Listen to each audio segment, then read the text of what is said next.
pourquoi telle zone il y a telle zone le fluide continue à couler, et pourquoi sur telle zone le fluide continue à couler. Donc, il faudrait donc mettre en relation ces deux domaines qui est la topographie et la géologie. Parce que la géologie, c'est elle qui est un peu plus précise par rapport à la topographie dans ce cas.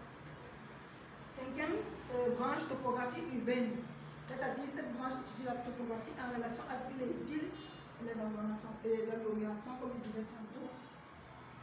Tous les réseaux routiers, trafic aérien, trafic de communication également. Bon, on parle de tout ça ici dans cette topographie urbaine. Bon, elle étudie la topographie en relation avec les villes, les agglomérations urbaines, y compris les plans d'urbanisme. Bon, c'est le topographe qui réalise ces plans. Également le cartographe qui le réalise. Bon. Et les réseaux de transport, comme je disais, les réseaux de transport et les équipements publics. Sixième sur topographie, topographie environnementale. Elle se concentre sur l'utilisation de la topographie pour étudier et gérer les environnements naturels. Les environnements naturels, les arbres, les voies de passage de l'eau. Bon, elle se concentre uniquement sur cette étude-là. Comment gérer ces environnements naturels, y compris les écosystèmes, c'est-à-dire les animaux, les faunes, la flore, les habitats et les ressources naturelles qui s'y trouvent. Septième topographie géomatique. Ici, cette branche étudie l'utilisation des technologies géomatiques telles que les systèmes d'information géographique. Comme je disais tantôt, les systèmes d'information géographique, elles sont beaucoup plus utilisées dans cette branche-là parce qu'elles sont très précises également. Bon, c'est un peu comme une avancée technologique.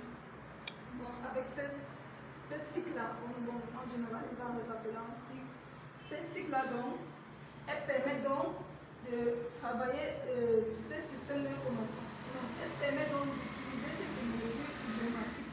Elles permettent de travailler dans ce cadre, en fait. Et les technologies de télédétection pour étudier et analyser la topographie. Bon, lorsqu'on visite en fait les différentes branches de la topographie, on constate que chaque contexte est différent. C'est vrai, il y a des termes qui se rassemblent sur chaque branche. C'est pour dire qu'en fait, la plupart de ces branches sont liées. Parce que lorsque la topographie s'introduit dans un domaine, en fait, elle rend ce domaine plus vaste à étudier. Également, les résultats sont plus précis et plus efficaces. Alors pour laquelle on a toujours besoin de topographie, peu importe le type de projet dont tu veux réaliser, qui concerne bien les immeubles, tout ce qui concerne immeubles et immeubles, on a toujours besoin de topographie. Bon, maintenant, on va passer à la quatrième partie. Comme je disais, c'est ici que s'articule notre thème. L'utilité de la topographie au service du cadastre. Au sein du cadastre. C'est ça que j'ai nommé topographie cadastre. Okay.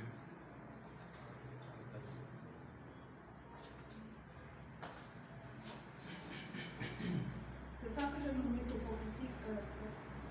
Ici, là, on entre dans le foncier. Qui parle de foncier parle d'aménagement de territoire. Qui parle de foncier parle de gestion de ressources physiques.